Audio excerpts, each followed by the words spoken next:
Talk a little bit about security. The flight program is secure by design, right?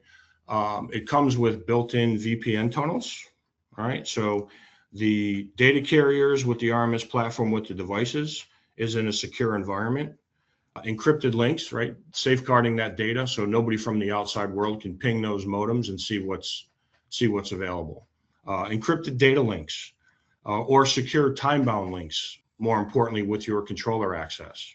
So, gone are the days of having a URL link to a controller that 4 or 5, 6 people may have. You may have lost track of who has access to that link. Does the customer have access? Does an employee who left the company 6 months ago have access, right? You now have the ability to control those links, and they can live for 30 minutes. They can live for 5 years. The point is it's flexible, and it's up to you on how you want to control that. You can make it so every time you get access to a controller, you have to create a link. It only takes 10, 15 seconds, right? It's a security mechanism to ensure that only people that you want to have access to those controllers are having access to those controllers. Firmware updates. I asked the question earlier, when's the last time you updated firmware on your modems out in the field?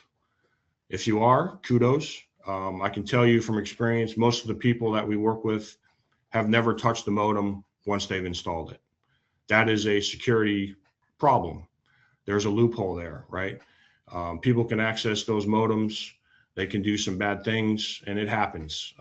It only takes one instance to lose credibility. So we work hard to ensure that those firmware updates are maintained. And I think we're going to have one coming out here in April, which we will be, again, we do this. We'll let you know when we update the modems, but we do it proactively, just as another layer of security with your environment.